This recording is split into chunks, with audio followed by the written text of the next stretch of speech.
Meus amigos, hoje é 6 de março de 2023, segunda-feira, a semana está começando e eu estou de volta pedindo desculpas por uma ausência, digamos, meio forçada que eu tive que ir ao Rio de Janeiro. Eu fui à posse de Rui Castro, meu ídolo de juventude, na Academia Brasileira de Letras. Aconteceu um problema também na minha arcada dentária, tive que ir a dentista e tal, então não tive como gravar.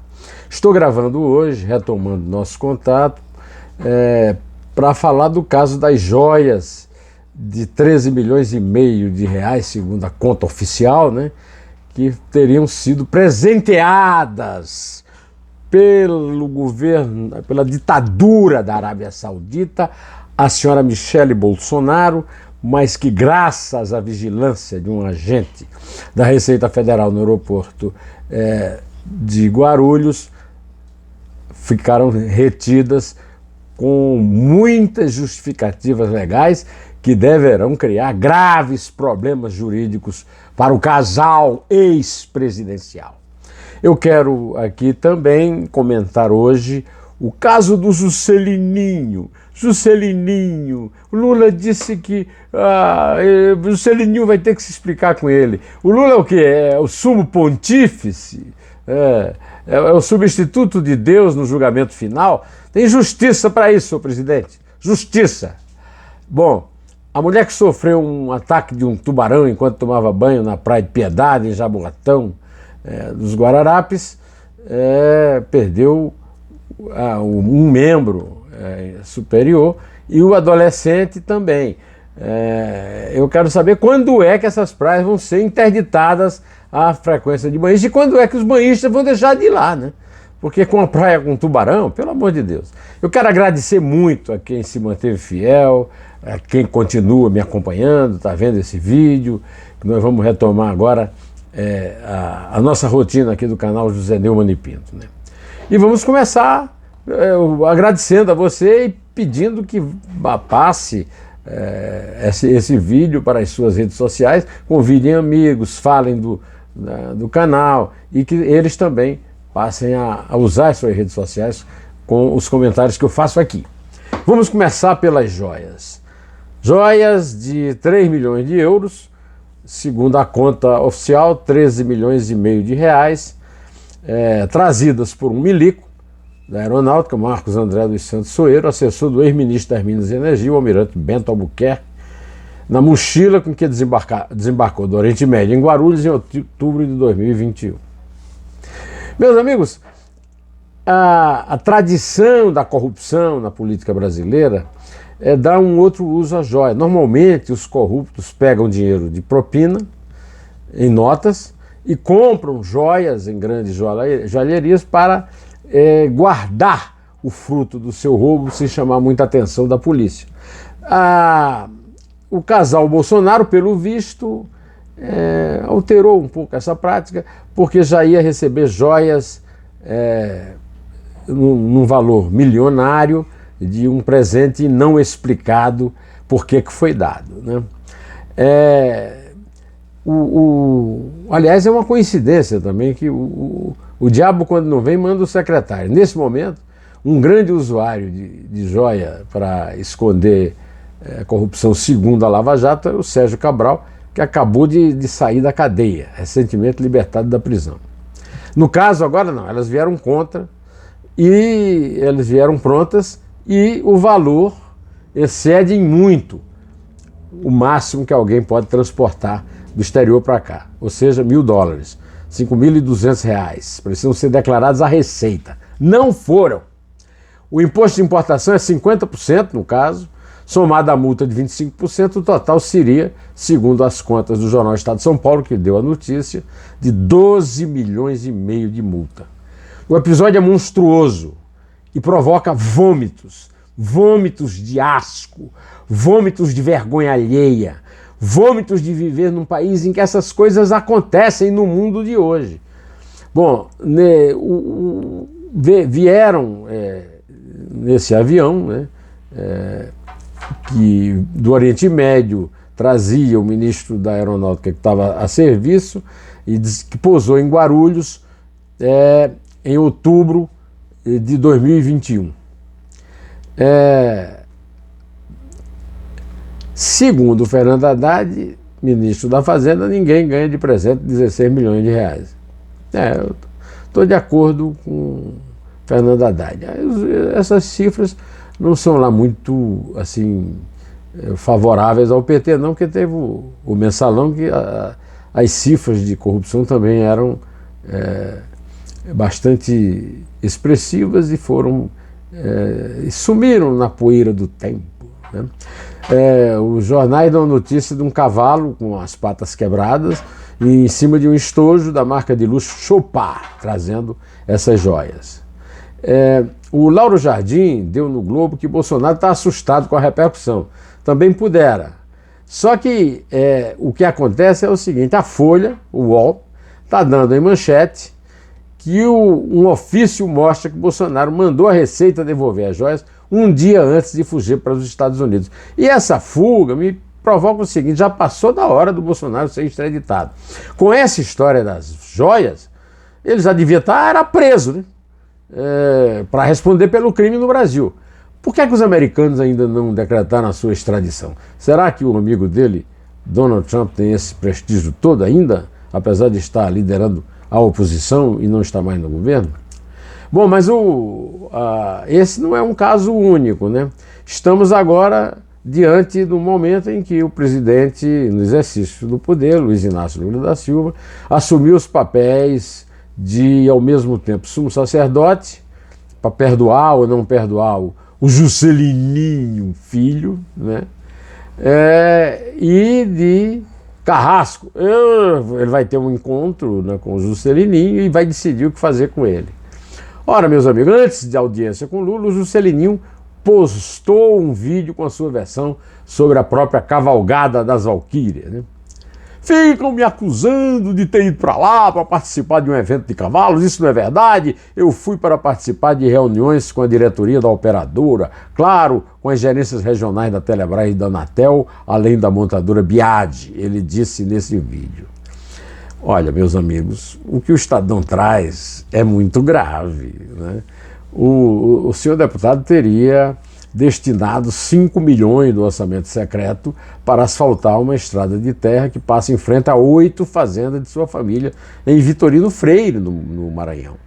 O asfaltamento se deu numa cidade onde a irmã dele, Luana Rezende, é prefeita.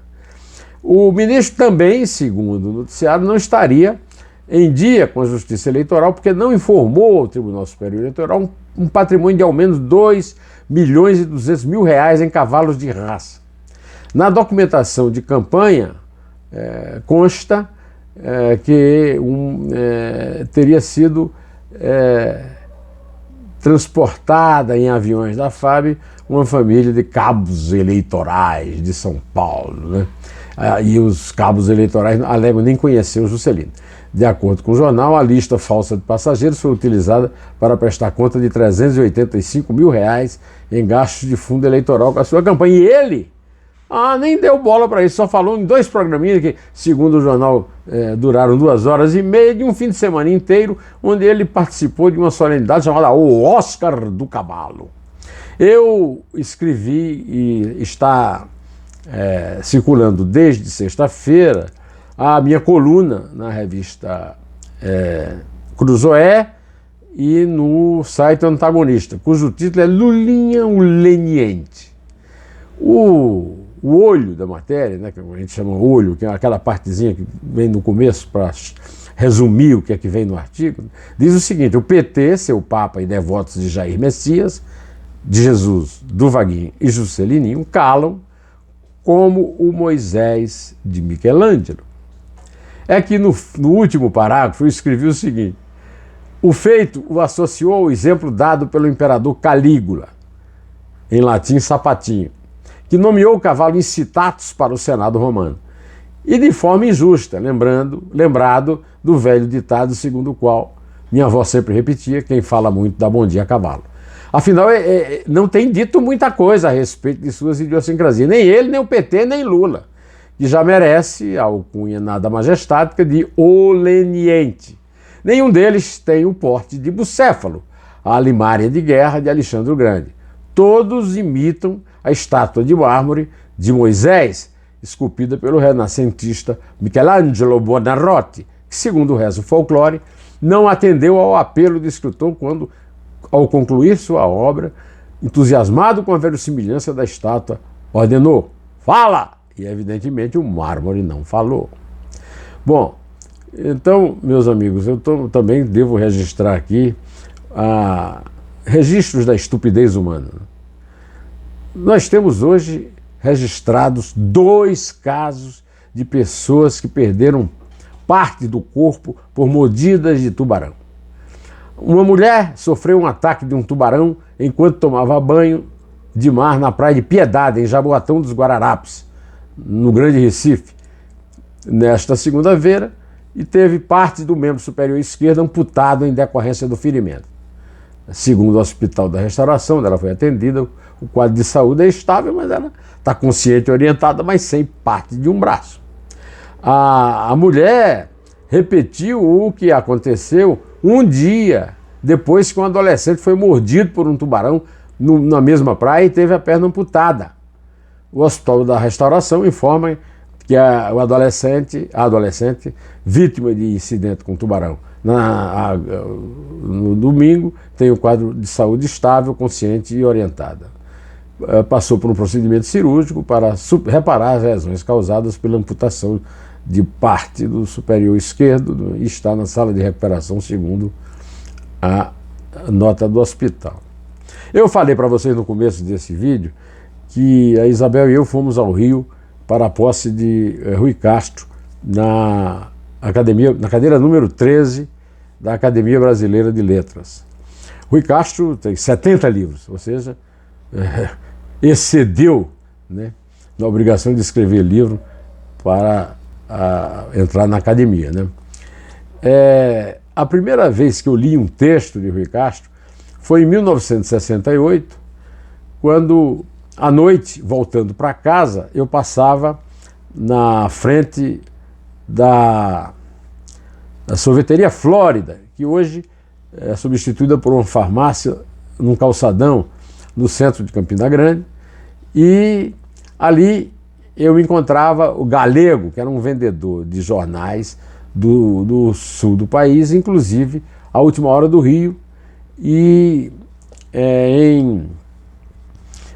para onde eu fui em 1969, com um objetivo específico de conhecer Rui Castro, que era o meu ídolo então, e continua sendo uma das leituras de minha preferência, nas suas crônicas na Folha, nas suas biografias, e na companhia que ele nos faz na arquibancada do Flamengo, que anda perdendo muito jogo no começo desse ano, né? Na frente da Flórida eu lia Nelson Rodrigues, lia Nelsinho Mota, lia Rui Castro e muitos outros, João Saldanha, Sandro Moreira, muitos outros colunistas com os quais eu convivi depois o resto da minha vida como jornalista. O discurso de apresentação do Rui foi feito pelo Antônio Carlos Sequim, professor da Universidade Federal do Rio de Janeiro, e que me surpreendeu, eu vou até contar isso para ele, ao começar o discurso com cenas de um jogo traumático em minha vida. Botafogo 3, Flamengo 0. O último grande jogo do Garrincha, que foi biografado pelo Rui Castro no grande livro A Estrela Solitária. Naquele jogo, Garrincha fez 2 gols e o Vanderlei Beck do Flamengo tomou uma bolada no cruzamento dele, a bola entrou, então vamos dizer que foram 3 gols de Garrincha. Botafogo 3, Flamengo 0. O último grande jogo, o que me provocou de Garrincha, o que me provocou grande frustração. Eu terminei, o Garrincha inclusive chegou a jogar pelo Flamengo, mas não jogava mais. E nunca mais se viu o Garrincha brilhar como brilhava antes daquilo. Nestes dias eu tive que conviver também com a morte de um amigo muito querido, Paulo Caruso. Eu conheci em 1970, na Vila Madalena, na casa do meu amigo Gilberto Alves da Cunha, pai de João Samuel, grande amigo de infância e juventude do Paulo e Chico Caruso. Paulo também conviveu muito comigo lá no tempo que eu participava do Roda Viva, ele fazia charges do programa Roda Viva. O Paulo vai fazer muita falta, é um grande artista, e era um grande artista, e foi um grande amigo, né? Por falar no Flamengo, o Flamengo protagonizou uma derrota lamentável no Clássico dos Milhões. Terminou com a vitória do Vasco por 1-0, 21 anos depois de ter vencido o último jogo para o Flamengo, né? Ficou marcado mesmo pelas confusões entre as torcidas antes da bola rolar. Cenas de terror vistas durante o domingo envolveram brigas entre facções rivais e a depredação de mais de 100 ônibus da empresa Rio Ônibus, prejuízo de mais de R$200 mil. Eu me lembrei do meu dentista na infância, Raimundo Barbosa, vascaíno, Astia Basílio, meu querido amigo que está em Moscou, nosso querido Isabel e meu, que está em Moscou fazendo um doutorado em literatura russa. E quero também dizer o seguinte, a última previsão, eu vou chamar aqui a testemunha da dentista que me socorreu lá na emergência do Rio de Janeiro, a doutora Eugênia, a quem eu disse, o seu Vasco vai ganhar hoje. Ela pode confirmar, se você quiser ir lá no consultório da doutora Eugênia e perguntar para ela. Ela tapou o buraco da minha arcada dentária e ouviu essa profecia funesta que eu fiz sobre o Flamengo, que foi a vitória do Vasco.